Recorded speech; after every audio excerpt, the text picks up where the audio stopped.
vassals declared to the Muslims that the Christians were here to stay.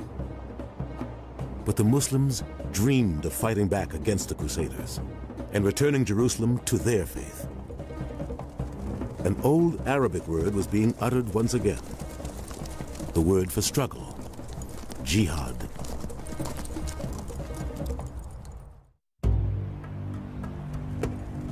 Through the early 12th century, men across the Muslim world began to talk of rising up under the banner of jihad against the Crusader occupation. The jihad is the key element in the armory of Muslim ideology.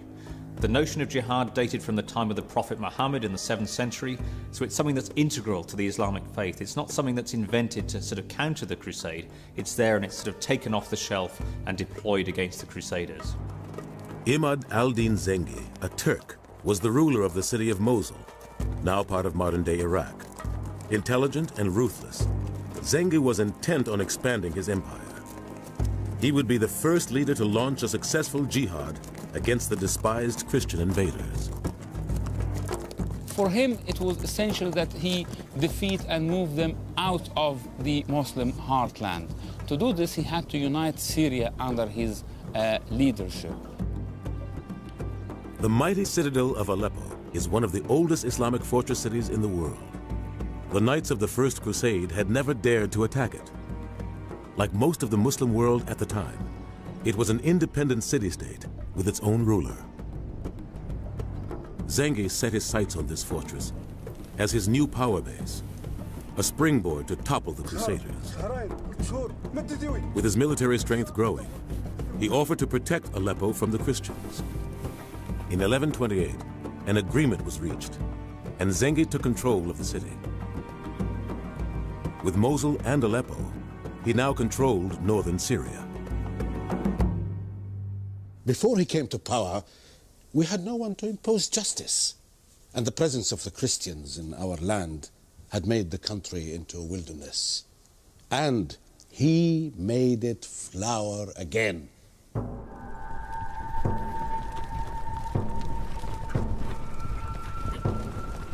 It took Zengi nearly 20 years of brutally fighting his fellow Muslims before he finally united northern Syria.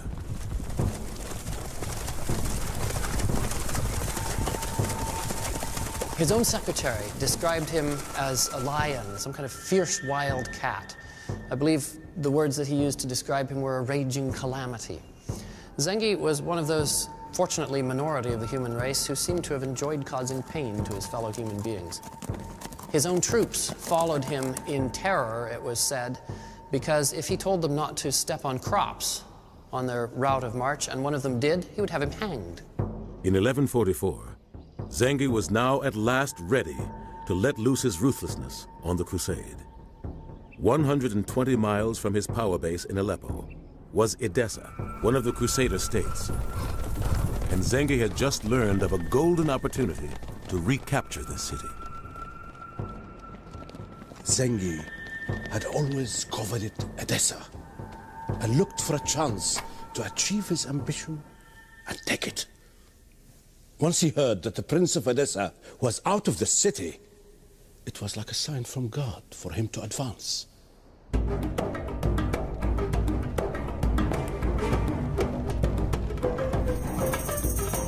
Nearly half a century after the foundation of the Crusader states, the Muslims were finally about to strike their first counterblow.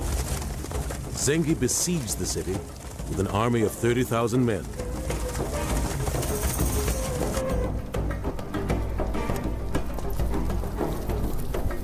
The few Crusader knights who remained to protect Edessa were taken by surprise and desperately retreated within the walls. For Muslims, this was the long-awaited show of strength, and the great Arab chronicler Ibn al-Athir reveled in it.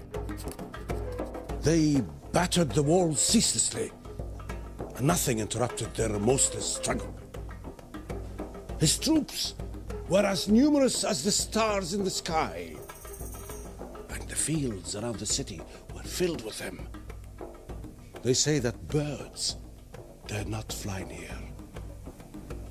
So absolute was the destruction by the besiegers. And so unwinking their vigilance. The fortifications were so strong that the only way to get inside Edessa was to bring its walls tumbling down. Zengi brought in expert miners who knew precisely how to attack the wall's foundations.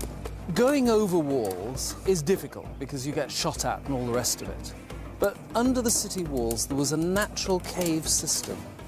And his men broke into the cave system and started to pick away at the bottom of the walls. The Christian settlers in the city desperately tried to defend the tunnels. But they stood little chance against Zengi's powerful assault. His troops set fire to the wooden beams supporting the tunnels.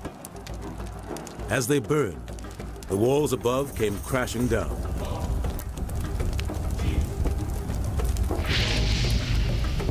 Tunneling is actually very effective, and very quickly Zengi's troops broke into the city.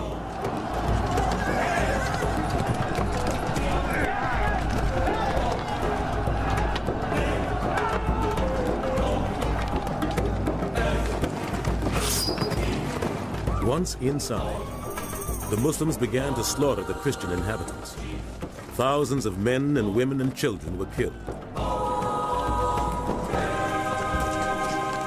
William of Tyre chronicled the terror of his fellow Christians as they fled to the safety of their citadel, the tower in the heart of the city. The more prudent of the citizens rushed to the citadel so that they might at least preserve their lives, if only for a short time. At the gate there was such a crush of people trying to enter that because of the press of the crowd, many were suffocated and died miserably.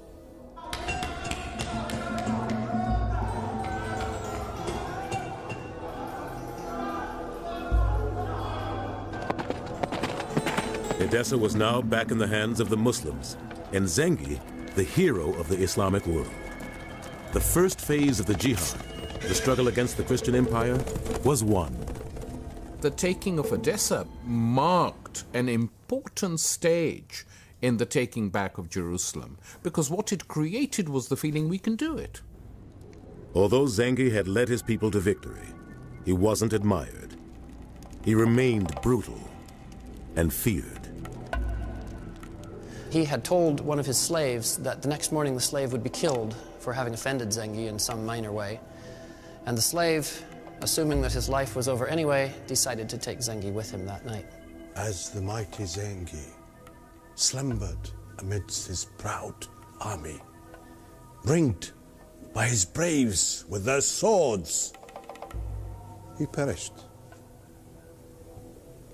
Neither riches nor power were of use to him. 2 years after the taking of Edessa, the 59-year-old Zengi was murdered in his bed. The hopes of the Islamic world might have died with him. But there was another willing to take up the challenge. His own son, Nur al-Din, a man who would prove to be a very different leader than his father. Nur al-Din was the son of the brutal Turkish warlord Zengi. He was ready to continue his father's battle, and he set out to unite the Muslim world and restore Jerusalem to Islam. Nur al-Din was a very pious man. Did not like too much play, did not like the way in which the caliphs lived in Baghdad with their opulence and their splendor and their dancing girls and their wines, and said one reason why we have suffered these defeats is because we as a people have become too indulgent. He was highly respected because he never misused his authority and his power. The Christians saw the rise of this new leader as a serious threat to the Crusader kingdoms. His message was simple and direct: unity and jihad. Nur al-Din's vision was very straightforward. Our countries have been occupied by the barbarians, and we have to free them. And the only way to free them, they have waged holy war on us, we will wage a holy war against them.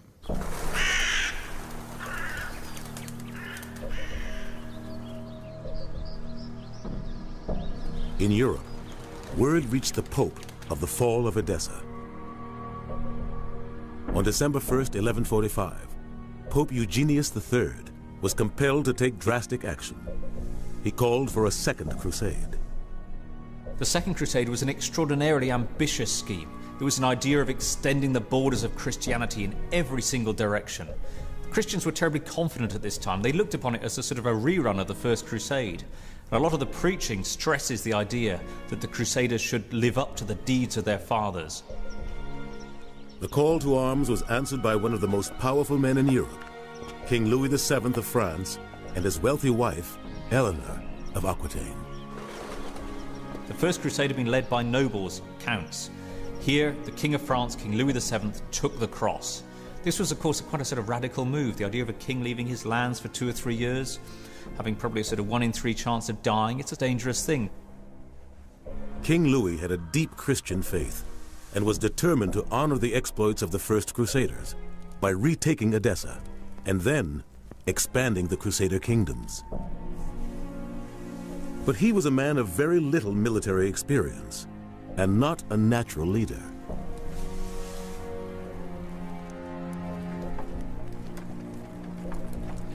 In May 1147, he set off on the Second Crusade, leading an army of more than 30,000. At the heart of his fighting force were 300 highly skilled Knights Templar.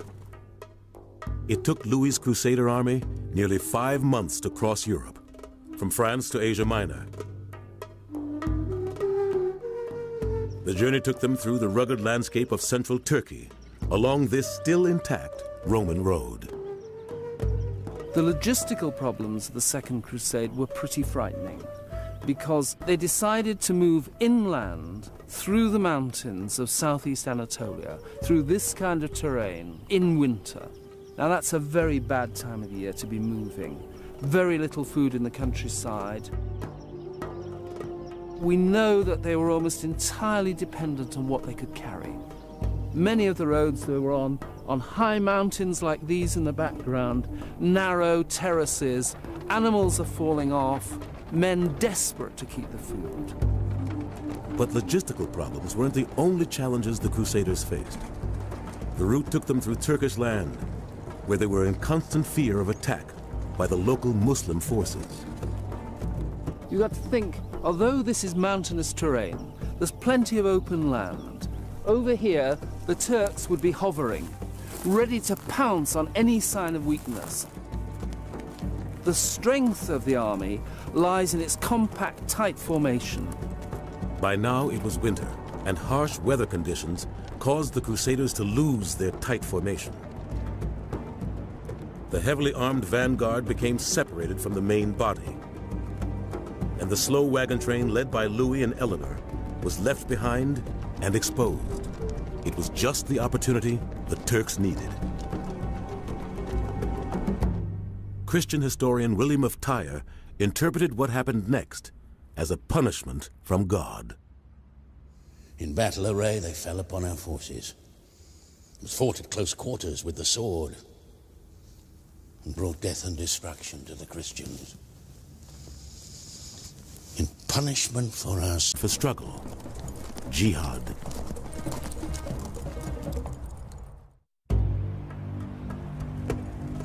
Through the early 12th century, men across the Muslim world began to talk of rising up under the banner of jihad against the Crusader occupation. Vassals declared to the Muslims that the Christians were here to stay.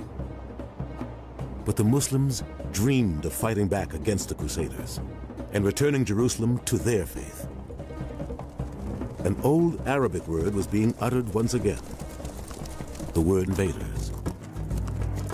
For him, it was essential that he defeat and move them out of the Muslim heartland. To do this, he had to unite Syria under his leadership. The mighty citadel of Aleppo is one of the oldest Islamic forts. The jihad is the key element in the armory of Muslim ideology.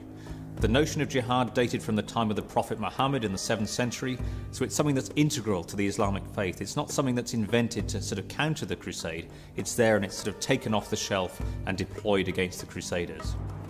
Imad al-Din Zengi, a Turk, was the ruler of the city of Mosul, now part of modern-day Iraq. Intelligent and ruthless, Zengi was intent on expanding his empire. He would be the first leader to launch a successful jihad against the despised Christian